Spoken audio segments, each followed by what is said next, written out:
Pemirsa, selisih data ekspor perdagangan Indonesia menuai sorotan tajam lantaran diduga menjadi salah satu penyebab kebocoran potensi pendapatan negara. Presiden Prabowo Subianto bahkan mengaku telah mengantongi data intelijen ekonomi dari pihak asing yang menunjukkan adanya ketimpangan besar dalam laporan ekspor sumber daya alam Indonesia. Ya, lantas benarkah masih ada praktik asal bapak senang di pemerintahan sehingga data yang dilaporkan tak sesuai dengan kenyataan? Bagaimana pula modus kecurangan pencatatan yang dilakukan?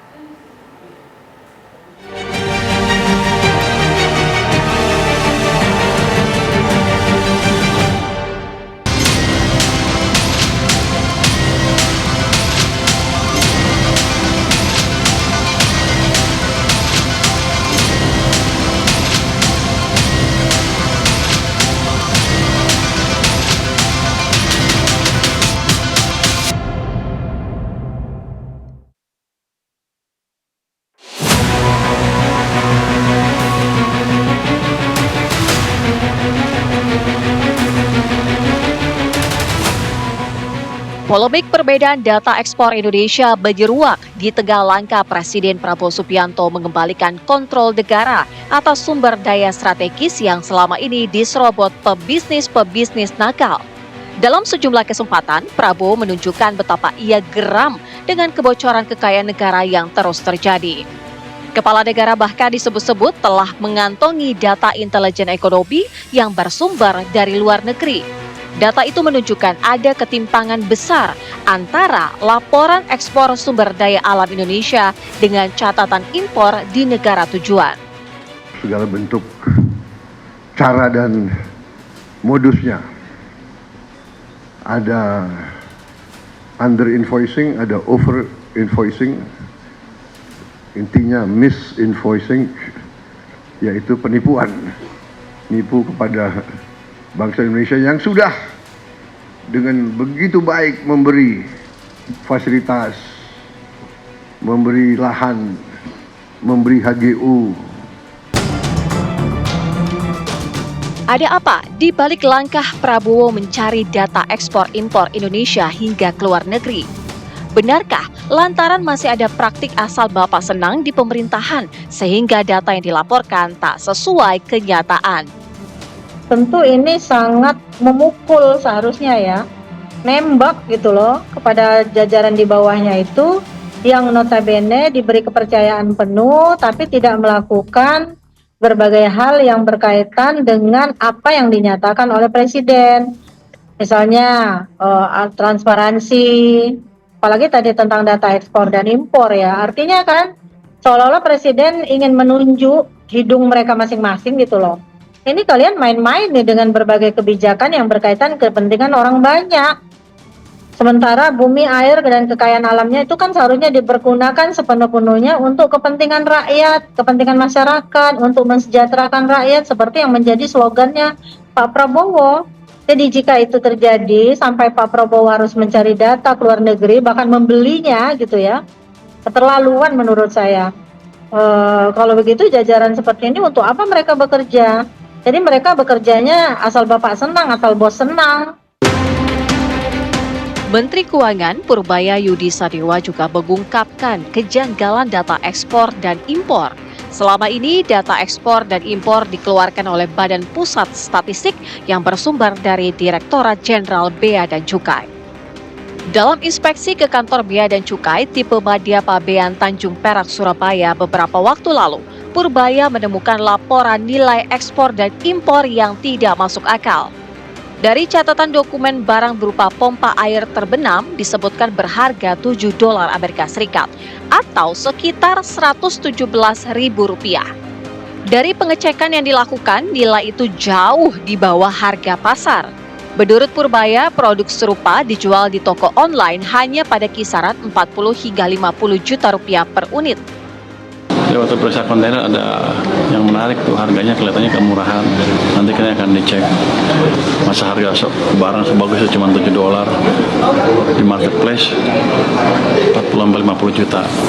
Tapi ini akan dicek lagi ya.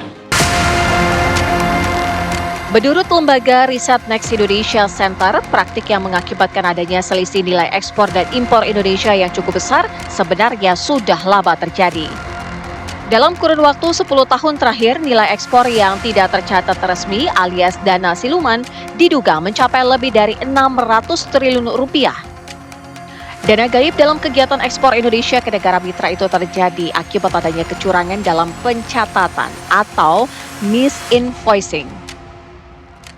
Selisih perdagangan ini selama 20 tahun kami riset itu konsisten, cukup besar. Jadi bukan karena perbedaan pemerintahan dan sebagainya, tetapi selama 20 tahun ini konsisten cukup besar. Nilainya kalau kita ambil short 10 tahun, untuk under invoicing saja itu sekitar 40 miliar dolar per tahun under invoicingnya. Sementara untuk over invoicingnya itu sekitar 25 miliar dolar.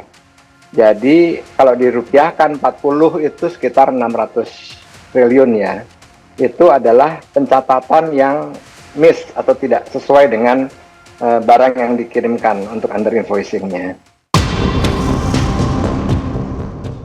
Ada dua modus praktik kecurangan dalam pencatatan nilai ekspor. Pertama, pelaporan nilai ekspor dan impor di bawah harga sebenarnya atau disebut under invoicing. Kedua, praktik over invoicing, yakni pencatatan nilai ekspor dan impor di Indonesia lebih besar dibandingkan di negara mitra.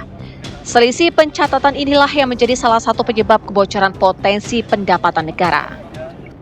Jadi gini, yang ada pencatatan, kita udah investigasi kan, ada katanya ekspor dari mana?